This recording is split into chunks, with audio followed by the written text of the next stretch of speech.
It is the most earth-breaking, ground-shaking, but never media show money taking. The man, the myth, the legend, the most electrifying villain in all of YouTube entertainment today. Here to give you my non-spoiler thoughts. And because it went so well and people enjoyed it, I will be doing with this movie what I did with Long Legs, and I'm actually going to be an in-depth breakdown of this film because this was one of my anticipated movies of this year. And I got a lot of thoughts to say, but this is just going to be my condensed thoughts, my non-spoiler thoughts that people can watch if you want to go and see Maxxxine without me ruining anything. So let's get to the non-spoilers. First off, Maxxxine is the sequel to X and Pearl. It stars Mia Goth, Kevin Bacon, Giancarlo Esposito, Elizabeth Durpus. I will have that name down before I do my next review. And has Lily Collins and a bunch of other people I'll mention in my breakdown. So what did I think about X? There's a lot of, different opinions, views. This one was just, if not more, kind of divisive as far as where the story went.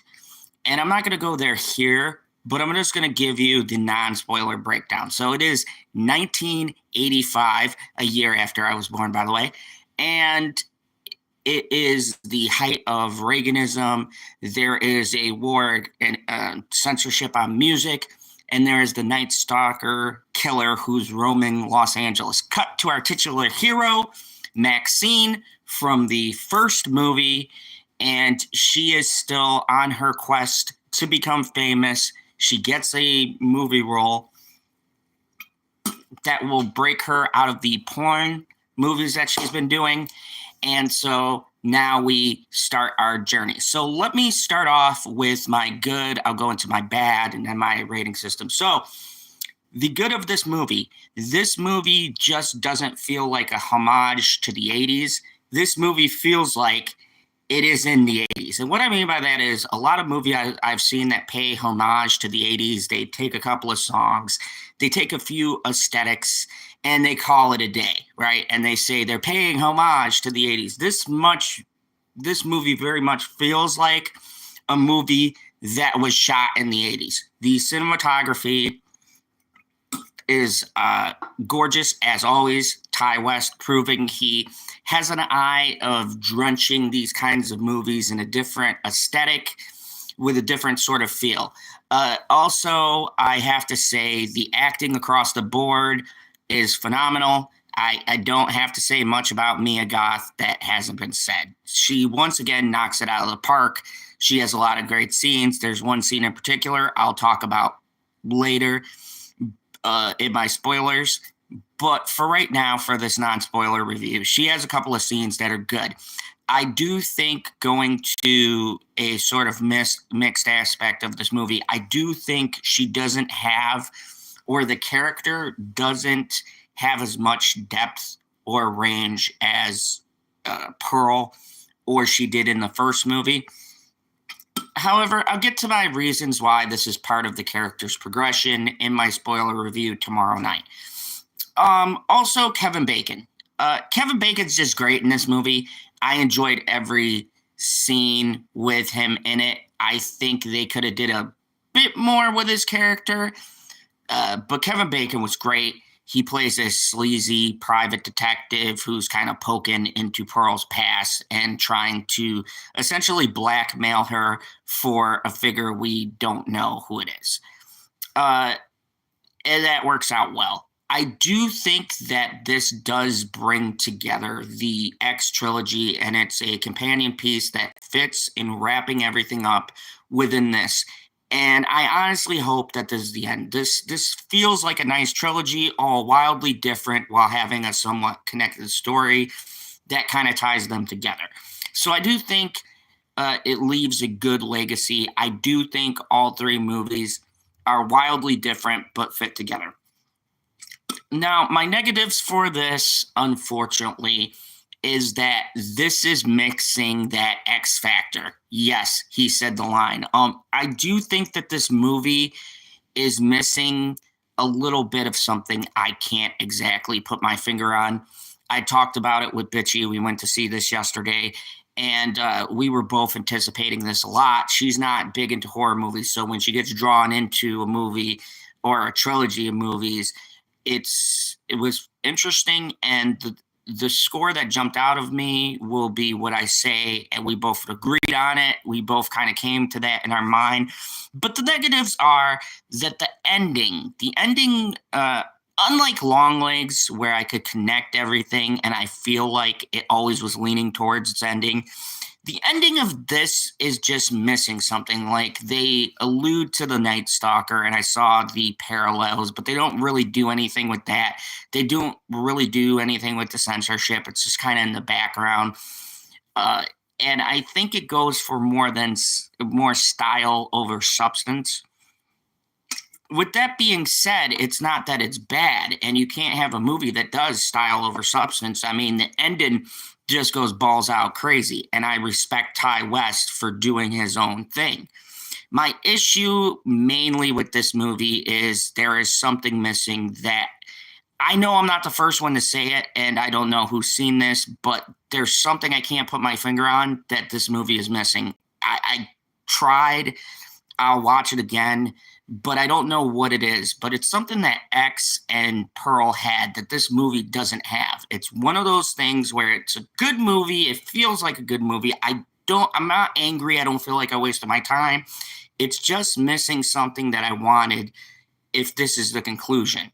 And I can't put my finger on what that is. My other negative is, while I do respect the 80s aesthetics, this feels like very much an 80s movie. It was transported from the 80s, not a homage, but a straight up just 80s flick. But it still feels like it's using the 80s only half-heartedly. It's not really committed to everything, and that comes back to my point with the Night Stalker. He's very prominent, but they don't do anything with the storyline. There's a mystery, but it's very obvious. And the thing that's different for me with this versus Longlegs is Longlegs took the mystery we thought we were following and it turned it on its head. And whether you like or hate the ending, I think that it still was just nothing you could guess. You could. There was clues, and I laid them out. And go check out my spoiler after this. But there was like a shift, and it felt satisfying to me. The mystery here is kind of obvious, like right from the beginning. And I kept on hoping there was going to be a twist to where I saw the movie going. And unfortunately, there wasn't. And even Bitchy watching this with me said the same thing. She knew exactly what was going to happen. And I think that was the thing that this movie is missing. In Pearl or in X, yeah, we knew where it was going, but then there was these weird little things that happened that you couldn't predict. In Pearl, you knew exactly where it was going, but there was that balls to the wall crazy thing, and Mia Goth's acting really elevated that movie. In this, Mia Goth gives a very different performance because Maxxxine is a different character. And while the performance is good and she does have her moments to shine, it's just not enough. So it's not a character study. And there's not enough of the 80s pulp flavor to make it like where I think they were trying to go with it. So at the end of the day, it really doesn't do anything either way. And the mystery, I don't think, is supposed to be the point because it's too obvious who's doing this whole thing. So I'm kind of confused as to what was supposed to pull this movie together. And that's my biggest complaint. Now, with that being said, I do want to address a couple of criticisms that I've heard. I don't think this movie sucks. I don't know why anyone would think that. A movie that sucks to me would be like Trigger Warning or something that's unwatchable with bad acting and bad direction. I just think the story really should have been a part of X instead of splitting them. Maybe make it all one movie and then do Pearl. I think two movies would have been good. I think a trilogy kind of felt a little bit disconnected from the rest. I think if you watch all three of them, this is going to flow quite nicely. But I do think this was meant to be two movies that were splintered into three. Given that Pearl came out immediately, I think two movies was always the plan. I don't know if a third movie was. It doesn't feel like it. And my other issue is you don't learn anything else about Maxxxine. And my biggest problem with this was because we got such a great character study with Pearl that made that character better in X, and you understood, and it kind of felt like a conclusion where Maxxxine doesn't feel like she has a conclusion. Like there's a journey, but there's no arc. It doesn't feel like there's an ending to it. And so there's no real exploration. We get nothing new about her background. I mean, we do, but we don't. We don't get a real conclusion. We don't even see on the Hollywood end because it's kind of, did she make it? There's nothing that really concludes. So it feels like a conclusion, but it doesn't. And I'll explain this more in my spoilers. But all in all, I'm going to give Pearl on what number jumped out at me as soon as I got out of the theater, and that's I'm going to give Pearl a 7.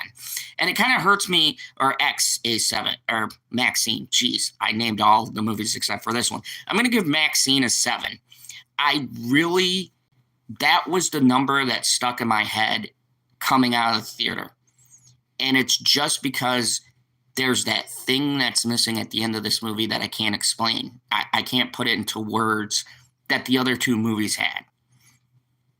And it's not to say this is a bad movie or that it's crap, like a lot of people say. It's just missing something that you can't quite put your finger on.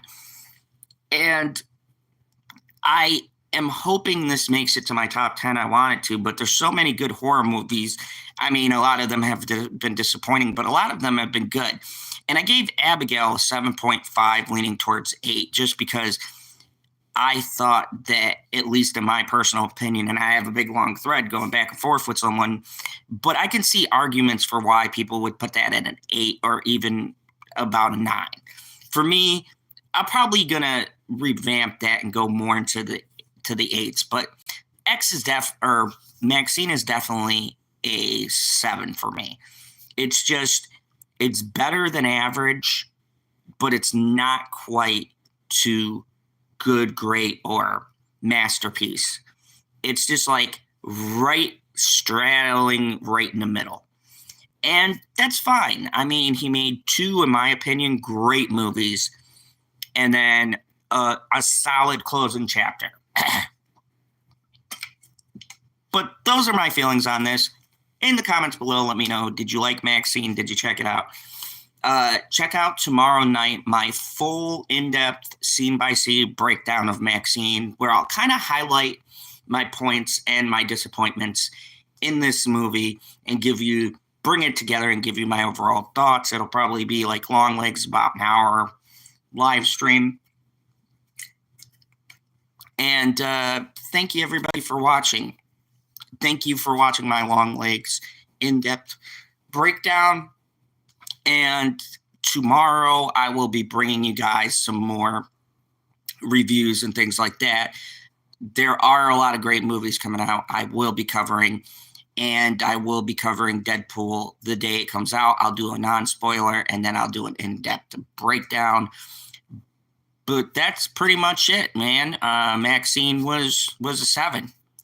It's not bad. It's above average. It just didn't reach that good or great for me. And I'm really glad I did see this, and I'm glad I shared it with my lovely lady. But at the end of the day, I just feel it's missing that X factor. Thank you very much for watching. And as always, remember, there is only one rule here in the Fandom Zone: kneel before General Zod.